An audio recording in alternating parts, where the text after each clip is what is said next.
विद्या जी ने शिवानी जी और माधव जी को देखा एक साथ। इस वजह से वो अपना गुस्सा कंट्रोल नहीं कर पा रही है। तभी मासा आ जाती हैं और उन्हें साइड में लेकर चली जाती है। तभी शिवानी जी यहाँ पर माधव जी से कहती है कि वो गलती से उनके कमरे में आ गई। हालांकि यहाँ पर ये दोनों आपस में बात करना चाहते हैं लेकिन कर नहीं पाते हैं। देखना ये है कि क्या माधव जी शिवानी जी से बात करेंगे, और अगर माधव जी शिवानी जी से बात करते हैं तो फिर विद्या जी का क्या होगा, क्योंकि विद्या जी ये बात बहुत अच्छे से जानती है कि माधव जी आज भी शिवानी जी से उतना ही प्यार करते हैं जितना कि पहले करते थे। तो क्या ये प्रेम कहानी एक बार फिर से जीवित होगी और ये दोनों फिर से एक बंधन में बंधेंगे। लेकिन अगर ऐसा होता है तो विद्या जी जिसने अपना पूरा जीवन लगा दिया अरमान रोहित और माधव जी में, फिर उनका क्या होगा। यही बात मासा यहाँ पर विद्या जी को समझाती हैं और कहती है कि उन्होंने अरमान को एक दिन का टाइम क्यों दिया। ये उसने बहुत बड़ी गलती कर दी, क्योंकि अब अरमान को फाइनली किसी एक को चुनना ही होगा। और अगर अरमान ने शिवानी को चुन लिया तो फिर तुम क्या करोगी। तो तुमने सबसे बड़ी गलती करी कि उसे मौका दिया कि वो जल्दी से जल्दी तुम दोनों में से किसी एक को चुने। तुम्हें ऐसा नहीं करना चाहिए था। तभी पीछे से शिवानी आ जाती है और वो कहती है कि मैं यहाँ पर किसी का हक छीनने नहीं आई हूँ।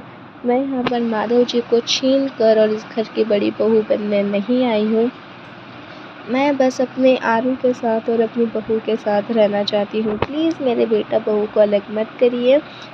जो भी करना है वो मेरे साथ करिए, लेकिन मेरे बेटा बहू को हमेशा प्यार से रहने दीजिए।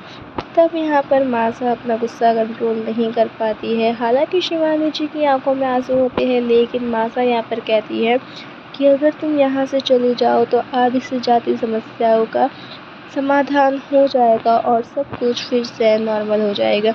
और अगर तुम्हें यकीन नहीं होता तो देखो, हम तुम्हें बताते हैं कि तुम्हारे यहाँ रहने से क्या क्या हो सकता है। तब यहाँ पर वो पूरे परिवार के झगड़े बताती है। वो उसे एक फैमिली में एक सपना दिखाती है जिसमें रूही और अभीरा विद्या जी और शिवानी जी के लिए लड़ रहे हैं। रोहित और अरमान के बीच में भी विद्या जी और शिवानी जी को लेकर तनाव है और वो वहाँ पर आपस में लड़ रहे हैं। तो यहाँ पर मासा एक झलक दिखाती है और कहती है कि अगर तुम इसी तरीके से घर में रही तो बहुत जल्दी इस घर में झगड़े शुरू हो जाएंगे और सभी आपस में लड़ने लगेंगे, और इन सब की वजह होगी सिर्फ तुम यहाँ पर।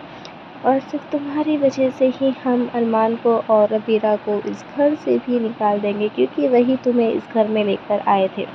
तब यहाँ पर ये सपना शिवानी जी देखती है जो कि मासा दिखाती है। तब मासा शिवानी जी को कहती है अगर तुम इस घर से चले जाओ तो ऐसा कुछ भी नहीं होगा, क्योंकि फिर सब कुछ नॉर्मल हो जाएगा।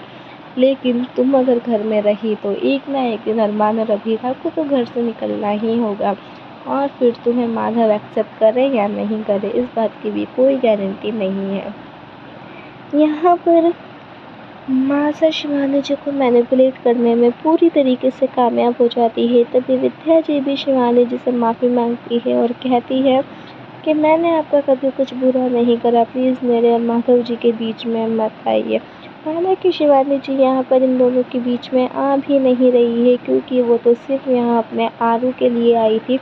और रही बात वो मासा को समझाती है और कहती है कि उन्होंने पोदार हाउस में आने के लिए मना भी करा था, लेकिन अरमान और अभीरा नहीं माने। हालांकि दादी साहब ने जो चाल चली है, देखते हैं कि उसका असर शिवानी जी पर होता है या नहीं होता है। अगर शिवानी जी पर मासा की चाल का असर हो जाता है तो क्या वो घर छोड़कर चली जाएगी? हमें कमेंट बॉक्स में कमेंट करके ज़रूर बताएं।